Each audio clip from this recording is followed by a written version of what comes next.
All right, the Detroit Lions kicked off day 3 today in training camp, and this is your training camp observations. Let's kick it off, man. Welcome into the Rockhound Detroit Lions training camp observations by way of Tim Twentyman. We're going to review what he is seeing at camp, have a small discussion about it, and get you guys updated. So, man, yesterday was a fun day to hear about Marcus Davenport kind of getting back into action. Not a fun day when we're talking about the injuries to Ennis Rakestraw and Roy Lopez and others. It put a little bit of fear in us, I guess, having to kind of relive that same Groundhog's Day, right? You're waking up, it's 2025. You're trying to shake off all the rust of 2024. That no more injuries for this team. And it is, look, it's expected. It's training camp. These guys are going to get banged up. And it's early, right? Their bodies are soft, so we expect it. But it's too much, man. I think that Lions fans were a little bit, how do you want to say, overdue? We're a little bit overdue. So we just need a season, right? We just need a season. Let's bring in Tim Twentyman here and talk about day 3. Training camp observation. All right, so let's see who won day 3. I haven't done this yet. I haven't even read it, so we're doing it live with you guys. All right, Monday, it was edge rusher Marcus Davenport who stood out to me in practice, says Tim Twentyman. Tuesday, it was second-year cornerback Tyrion Arnold. So Monday was Marcus Davenport. Tuesday, Tyrion Arnold. Now, he had a great day in one-on-one reps against wide receiver Amon-Ra St. Brown. Now, that is phenomenal news. Let me read that again. Tyrion Arnold had great one-on-one reps against wide receiver Amon-Ra St. Brown. Now, early in practice is what he's saying. Early in practice, it resulted in an interception for Arnold. All right. Dude's finally getting his hands on, well, the football. I was going to say some balls, but I'll pause. Congratulations to Tyrion Arnold finally getting your hands on the old pigskin. It's also training camp, so I'm not going to make a big huff and puff about it, but I'm just glad to see that his mindset is pulling down the football this year and not just batting it away. He goes on to say that he also knocked the ball away from J-Mo in a one-on-one rep, which is also critical that they're one-on-one. He also made another play, forcing an incompletion to St. Brown in 7-on-7, which, look, 7-on-7 is hard for defense because offense usually wins anyway. You know, they just do. But 7-on-7 is especially hard. So Arnold is having a great start to his camp. Now, this is a guy that cannot get injured at all this year. He can't. He's got to stay healthy. DJ Reed was also out today. We don't know the extent of the injury or if he's having the baby or whatever's going on. So getting noticed is, Lions head coach Dan Campbell was asked about the Detroit Lions defensive line depth, and one of the names mentioned catching his eye was rookie Keith Cooper Jr. out of Houston. Cooper flashed a couple of times Tuesday, and he's one of the young players to keep an eye on as we get closer to the preseason. Now, Cooper is 6'5", 280 pounds. He had 46 tackles, 9 tackles for loss, and 3.5 sacks for the University of Houston last season. Hey, those are pretty good numbers. Those are pretty good numbers for a defensive tackle. I'm really loving the 9 tackles for loss there.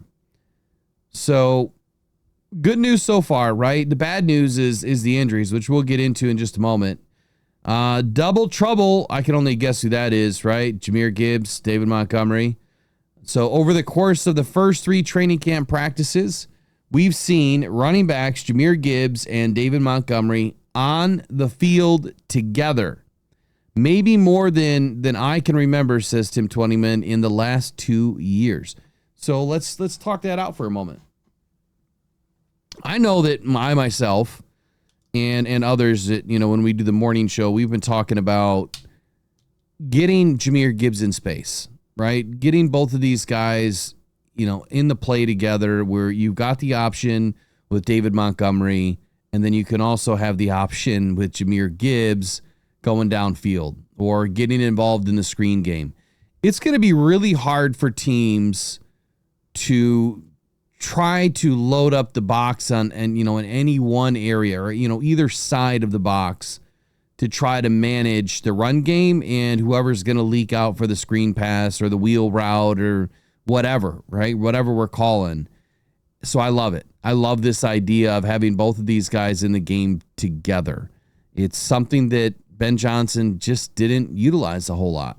Nor did he utilize Jahmyr Gibbs in a way that we felt was commensurate to his skills, in the deeper passing game, a little bit more than the intermediate routes, but getting him involved at all in the passing game, more so than what he was last year, I think we'll see this season. Morton, he goes on to say here that Morton seems to like the combo together and the pressure it could potentially put on a defense. That's funny. That's what I was just talking about. And not so much the pressure that I was talking about. I'm talking about them not being able to load up the box, which means they won't be able to free rush at Jared Goff, which means Jared can still pull it down and then throw it deep, especially if you have JMO, still in the game, which I think that they will.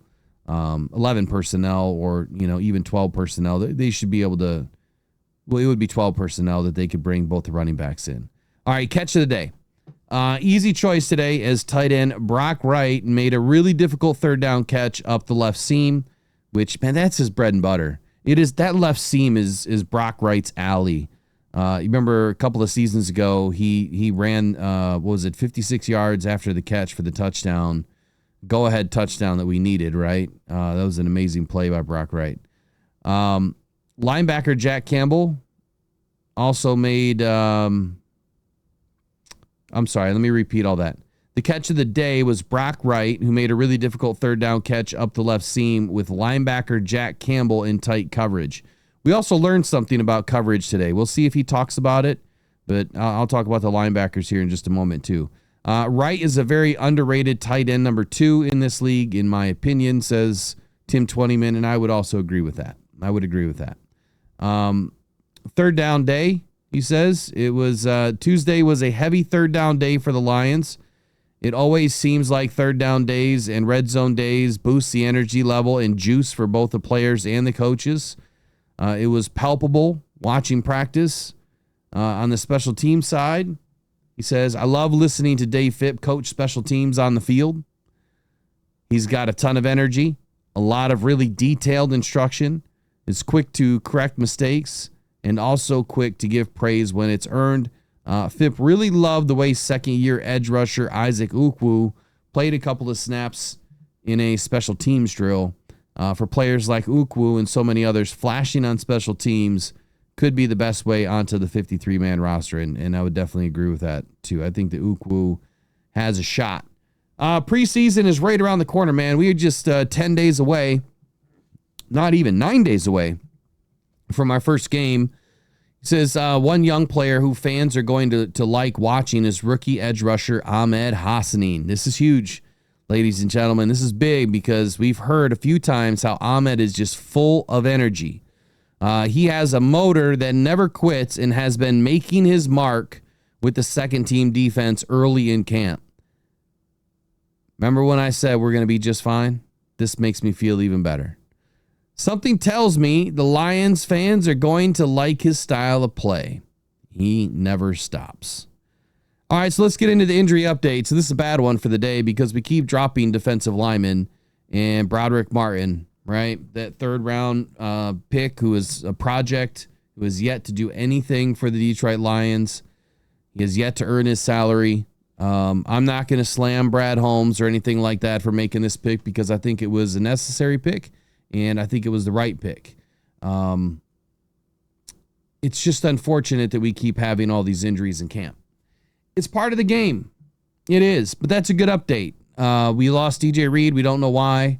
Let me give you the rest of the injury updates here. So Broderick Martin, he has a foot injury that was reported. We don't know the extent of it yet. Haven't heard or read anything.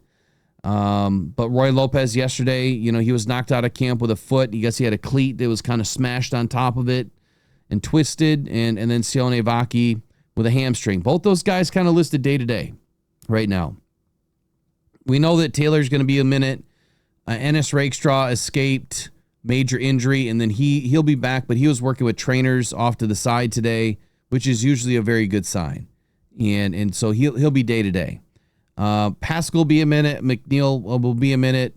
Alex Anzalone. So the update today with Alex after practice was not a good update, right? I did a video on it a little while ago because, again, I'm calling BS. I called BS this morning during the live show, and I was right because everything that we witnessed with Alex Anzalone after practice was complete BS. The dude is not injured. I'm telling you, the dude is not injured. It doesn't fit. It doesn't seem natural. So, and if he is, he is. Like I said earlier and told everybody earlier, look, I love the dude, man. I want him to be in camp. I want him to be a Detroit Lion for life. I want to see the guy work. But right now, is this him or is it Dan and Brad? He says it's Dan and Brad. He says it's the franchise. So we'll just see where it goes. But I'm not believing that he has a hamstring injury right now. Khalil Dorsey is going to be a minute. Malcolm Rodriguez, Mekhi Wingo, they're all going to be out for a little while. And then El Kudi Muhammad, we don't know what the hell's going on with him. It's also with Anthony Pittman. We didn't know what was going on with him either, but Dan Campbell had said that, there's just some little things that they wanted to make sure that he was good to go, before he came back. And then he did come back. He didn't look limited at all. El Kudi Muhammad, though, we have no idea what the injury is. Campbell did say on Sunday that, again, there's these little things that need to get cleaned up before they can hit the field. So it's going to be a little bit. Lastly, I'm going to talk about Aiden Hutchinson because we haven't heard anything through a few days of camp so far. We've just heard about Ahmed Hassan, right? We heard about Marcus Davenport, but we haven't heard anything about Aiden. Now, one peep about Aiden has been spilled on how he's doing and what he looks like. Is he the same? Is the motor there? Is he able to cut and dive and rip and jump and do all the good stuff that he's supposed to do? Why is no one reporting it? They're there. They're watching. What's going on? This is why I need a credential. So I'm a little concerned, though. I'm a little concerned that we're not hearing anything about Aiden. I mean, no news is potentially good news, but I think from this perspective, we're day 3 into camp. We need to know what's going on with Aiden at this point. Really, that's it. That's your update for the day, man. Appreciate you guys joining me again today. We were supposed to be in tonight. I've got a call off tonight. I've got some things that kind of jumped in front, so we won't be able to do Tuesday night off the cuff. I'll try to make it up Wednesday night or a day over the weekend, but I will get training camp tickets out tomorrow morning.